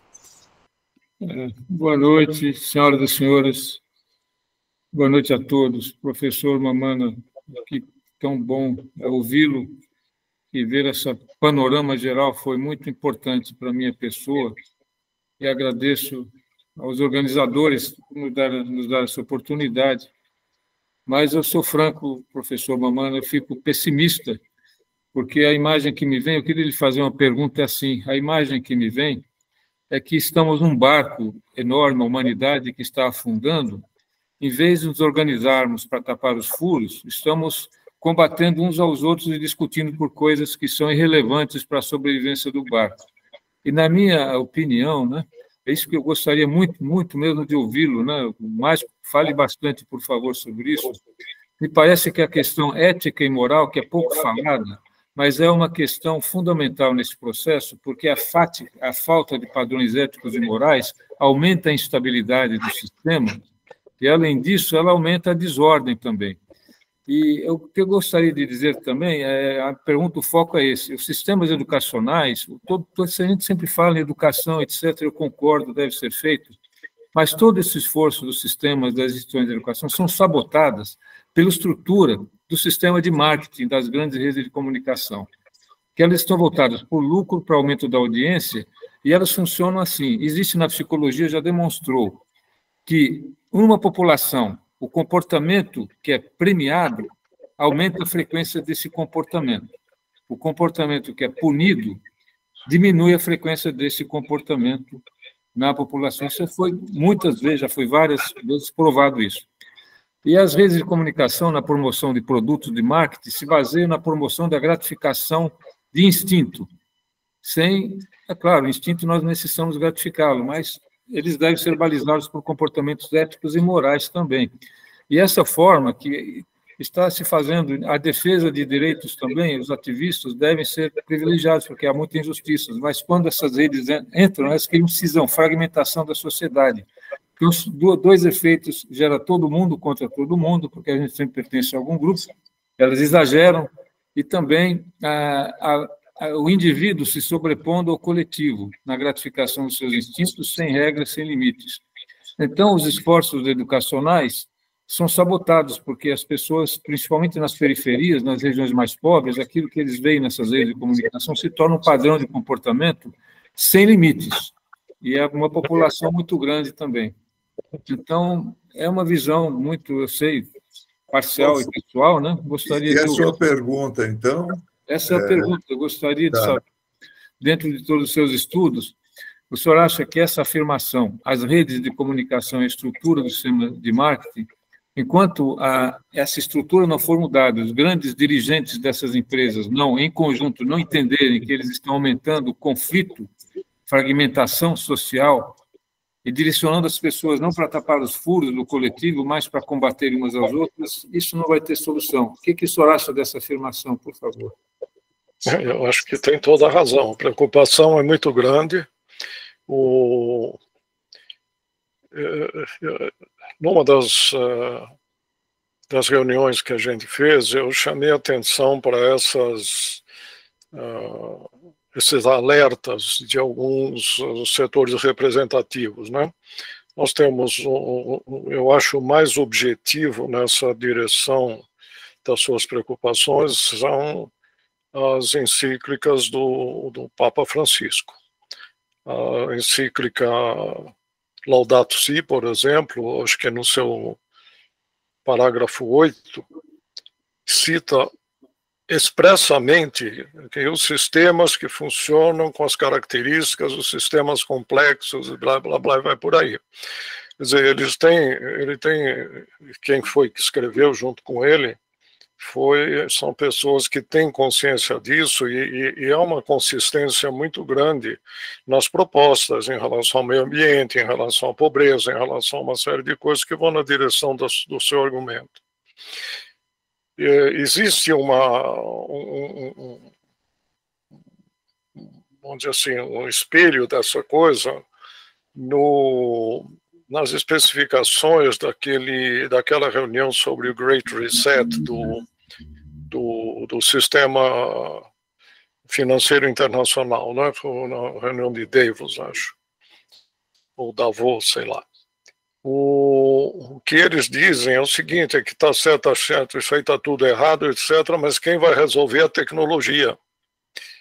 Bom, eu não consigo concordar com isso, não é? Porque a tecnologia é apenas uma ferramenta para você fazer uma série de coisas. Se você não tiver sua estrutura ética bem feita, você vai acabar fazendo mais mal que bem, né? Tem muita gente que acha que tanto faz mal ou se faz bem. Eu não consigo concordar com isso. Eu acho que você tem que buscar esses valores de equilíbrio, valores de harmonia, valores de paz, valores de solidariedade, não é? E aí o Albert comentou sobre o taoísmo, né? Sobre as questões do fluxo, a questão do movimento constante, o fato de que o rio que você vê nunca sempre é o mesmo, né? Por quê? Porque ele está mudando sempre. Eu encontro nas questões do taoísmo, seja no I Ching, seja no Tao Te Ching, uma série de aspectos que tem que ver com a visão holística da complexidade, não holística no sentido paranormal, supernormal, nada disso, mas holístico no sentido de você enxergar o indivíduo dentro do sistema, não é? Inclusive as várias manifestações das contradições, não é? O yin yang, etc.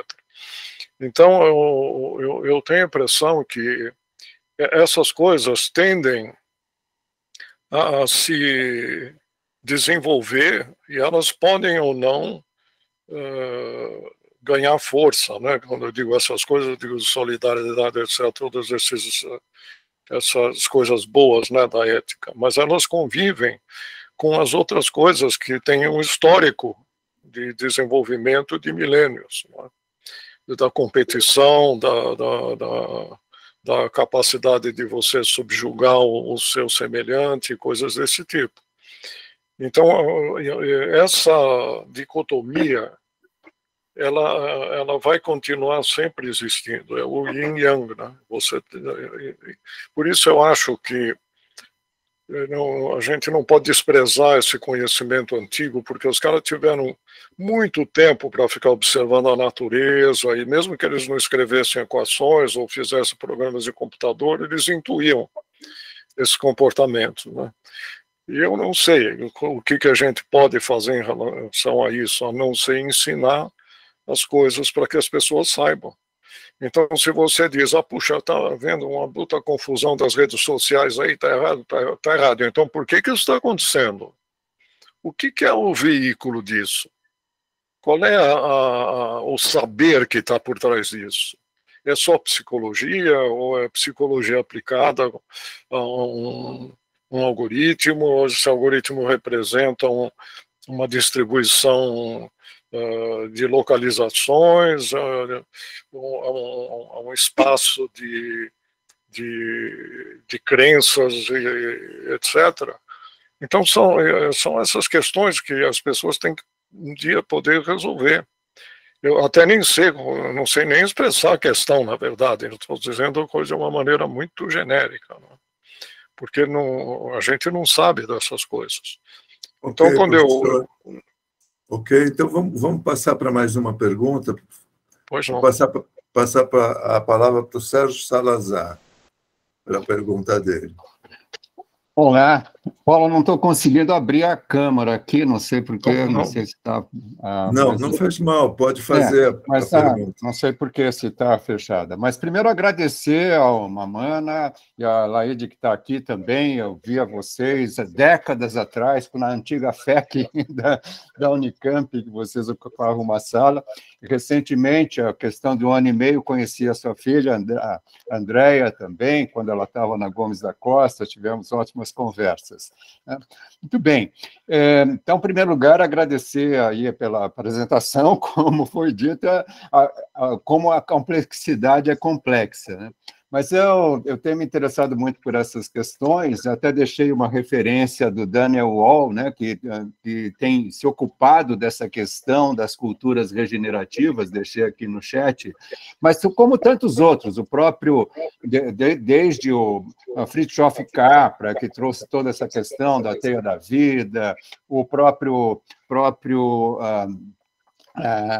Humberto Maturana, enfim, tantos que estão aí e que uma série de iniciativas tem vindo nesse sentido, principalmente quando estamos em sintonia, como o Barros estava comentando, como trazer essas questões pela integridade, pela ética, coisas que algumas organizações muito bem retratadas ali pelo Frederic Laloux e outros autores que têm se ocupado de olhar organizações que estão migrando para esta nova consciência da sociedade. Eu acho que esse movimento todo está nesse sentido, né? E tanto Daniel Wall e outros autores, o próprio Charles Eisenstein e os autores do livro Liderança Regenerativa, têm trazido muitos elementos para que a gente possa nos ocupar de ações possíveis dentro do nosso círculo de influência.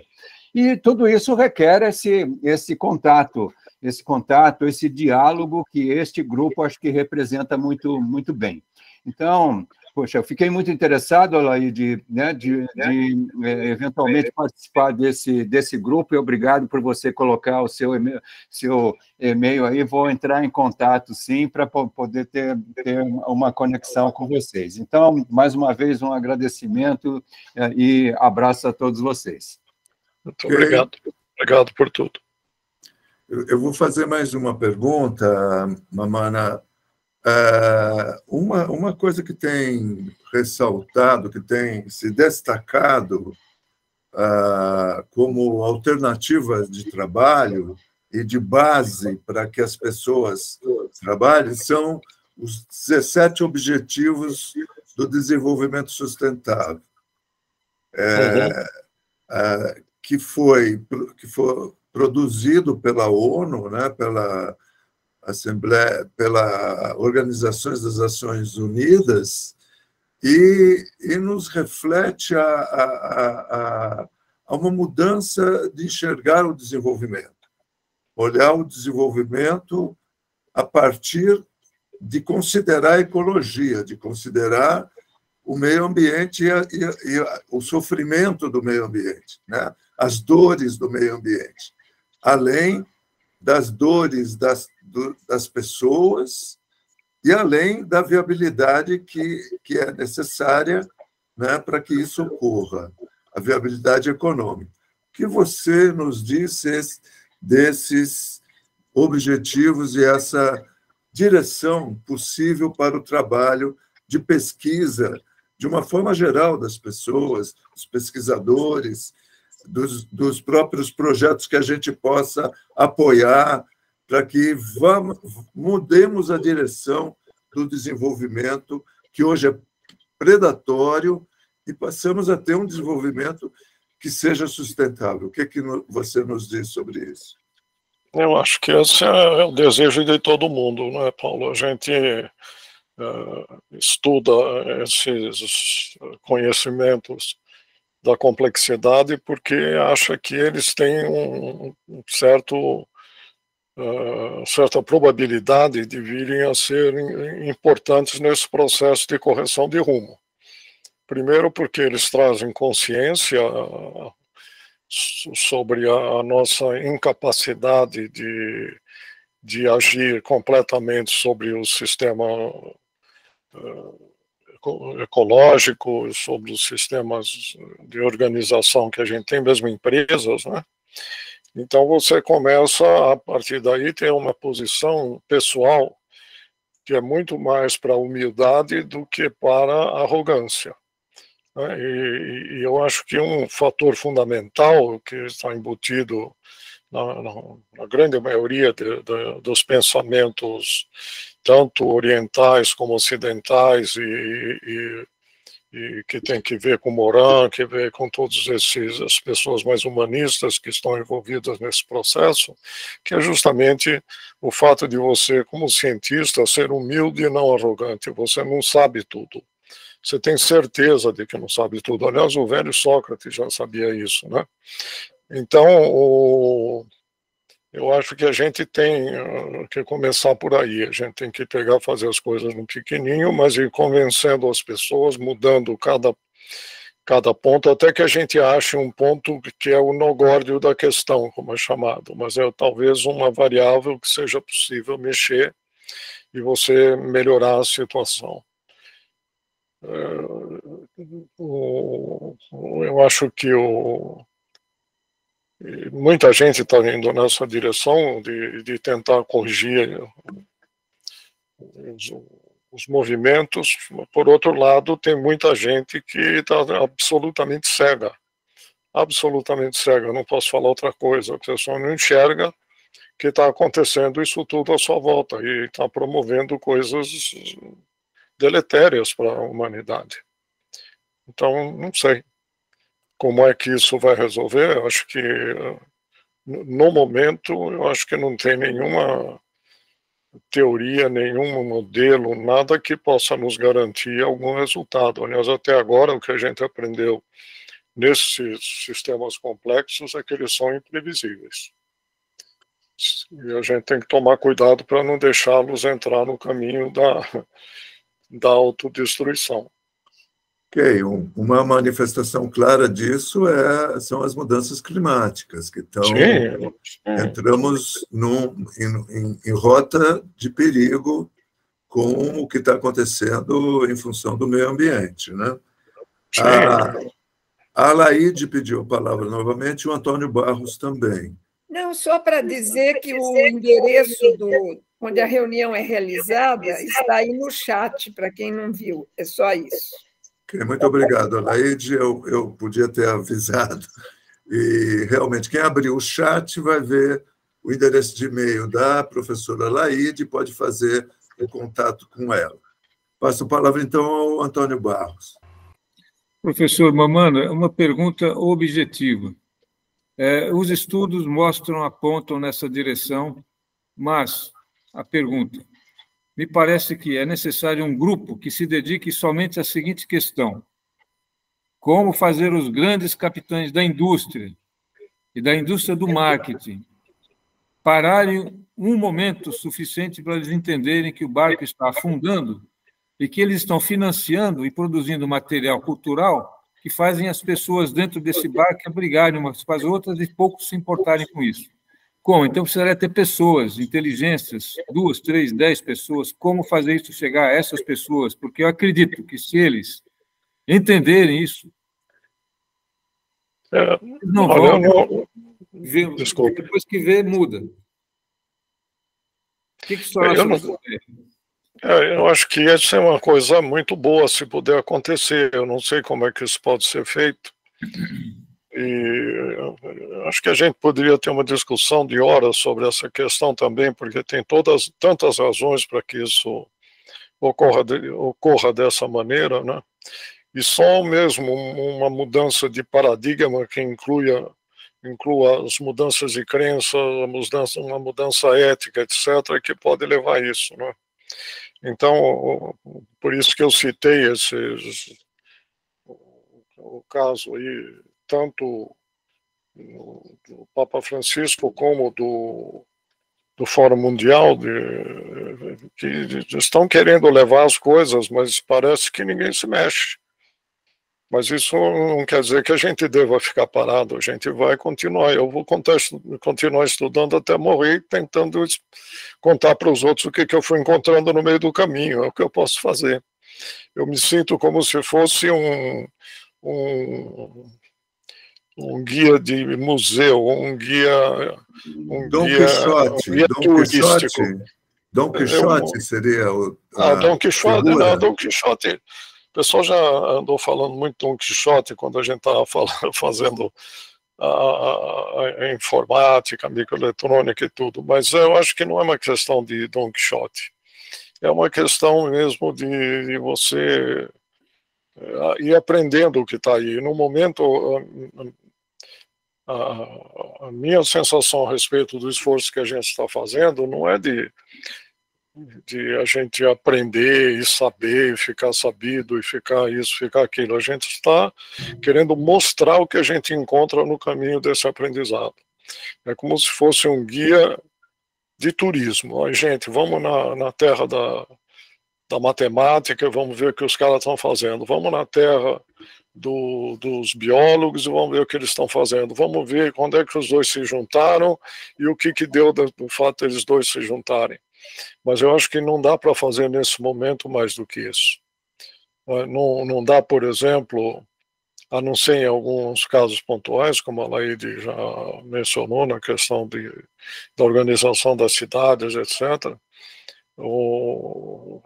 a gente produzir em relação àquilo que está sendo produzido internacionalmente nessa área é um negócio difícil. Nós temos que arrumar a casa para poder fazer isso, né? E para terem uma ideia, eu fiz um levantamento até 2017. Eram 20 mil publicações em várias áreas da complexidade, subindo exponencialmente. Então, o volume de trabalho nessa área no mundo é muito grande. Se vocês procurarem Instituto de Complexidade, vocês vão achar um buzilhão por aí.